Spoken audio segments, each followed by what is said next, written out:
Notice 1 Kings 11. Notice something about Solomon. But the Bible said, but King Solomon loved many foreign women, as well as the daughter of Pharaoh. Solomon, what you got being in love with Pharaoh's daughter? 1 Kings 11:1. But King Solomon loved many foreign women, well as the daughter of Pharaoh, women of the Moabites, the Ammonites, the Edomites, the Chaldeans, and the Hittites, from the nations whom the Lord had said to the children of Israel, you shall not intermarry with them. Watch this, nothing to do with skin color. This is the reason. God didn't want them to intermarry with certain folk. Surely they will turn away your hearts after their gods. Solomon clung to these in love. You'd be surprised how many folk allow people to totally mess up their life in the name of love. Leave the church in the name of love. Betray your entire family in the name of love.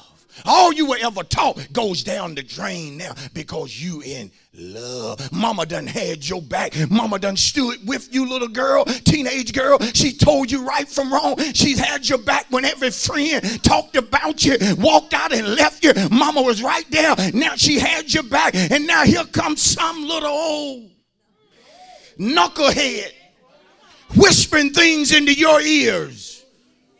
Got you thinking your own mama ain't for you. Got you doing stuff that you know ain't right.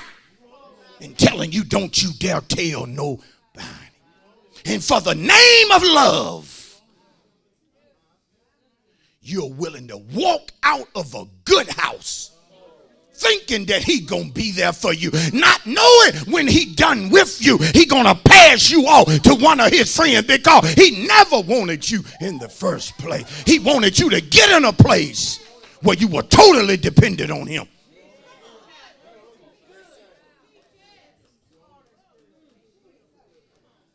But I love them.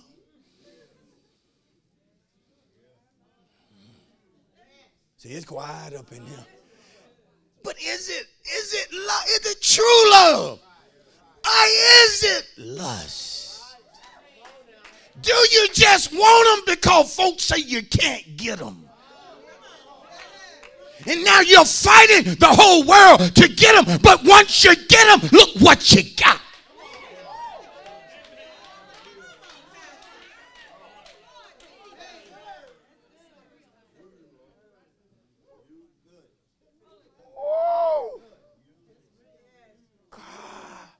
People have actually left people that did love them for folk that did love them. They thought the grass was greener on the other side, and it was, but when you got over there, it was artificial, it was false, it was turf, it wasn't real. What they said wasn't real. It looked better, but it wasn't.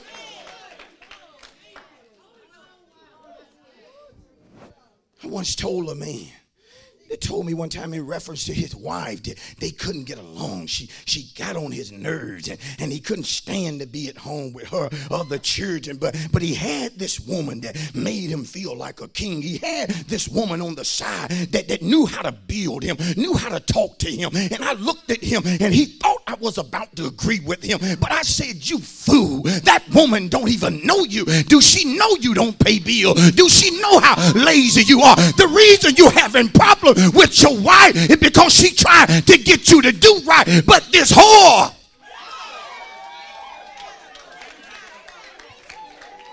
is only going to tell you what you want to hear.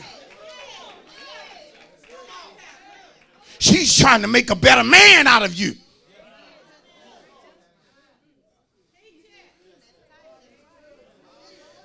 Check out verse number 3. Y'all got to hold on here. And he had 700 wives.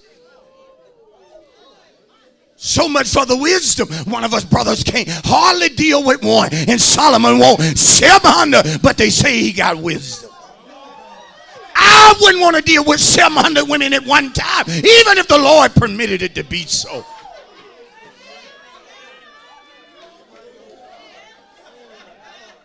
Every real brother in here ought to shout it, ought to give God praise. Brother, just one.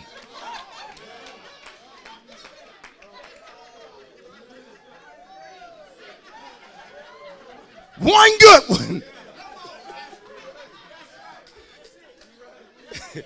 And he had 700 wives, princes, 300 concubines. And his wives, what I want you to see, turned away his heart. For so it was when Solomon was old that his wives turned his heart after other gods. And his heart was not loyal to the Lord his God, as was the heart of his father David. See, the wicked connects with the righteous, but it's only to lead them astray. It's only to try to get you from going to that church up there on that hill. You done changed ever since you've been going up there listening to that man, and that man brainwashing y'all, and y'all go crazy when that man say certain stuff, and then y'all run up there and put money on the altar there, you know, going straight into that man's pocket. How can you work so hard and give that man all of your money? But why don't you hit them with the truth and tell them that man is not getting the money? The money is going to the kingdom. But on the other hand, when I was strung out on dope, you didn't mind getting the money. Almighty, preach it, pastor. It's amazing how wicked folk try to turn stuff. It's all right when the club had you, but now they got a problem that you want to come to church. Ain't some folks a trip? You'll be getting ready for church, and wicked folk will say stuff like, where you going? Well, I'm going to church because they helped me last week. Well, I thought maybe we'd go to the movies. I thought maybe we'd ride off a piece and take the children somewhere. Anything but to get you in church. I know this message is hitting some folk. See, some women are so stupid. Certain men don't want them in church. I had a woman that took her husband up out of this church because of the way I taught about men. Men headship, men leadership. That woman got that man out of this church before he tried to rise up and be a leader. See, woman, sometimes you with a man that, yeah, you're right, he don't want you in church. Because he don't want no pastor that come from the street hipping you to stuff he say and do. And then you go home, now you questioning things. He wants you to get back in that dummy mode. Don't talk till he tell you to talk. You know that dummy role when he tell you he going somewhere and you know he ain't going where he say he going, but he tells you to say, and tell me I can go. I trust you. But don't want you in church. Don't want you getting knowledge. Don't want you getting understanding. Some of you young folk, your friends don't like the fact that you come to church. They don't like that you get knowledge and understanding.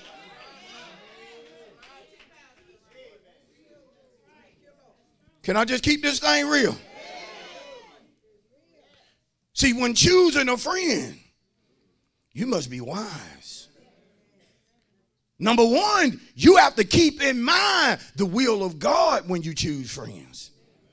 If I'm going to get close to you, I got to bear in mind the will of God for my life. Are you going to help that or hurt that? I have to also keep in mind my destiny, my purpose in God. Because if you don't fit into my overall destiny or purpose, then we don't need to be close. We don't need to be tight. Y'all know I'm gotta be careful because some folk offer you things, but they want your soul. It's gonna cause you to be their friend. It's gonna cause you to be in that clique. It's gonna cause you to run with that group. It's gonna cause you to get in that fraternity. What are you gonna have to do to get in that fraternity? What are you gonna have to sell out to just to be a part of a certain crew? He said, no, you're evil, and I know it.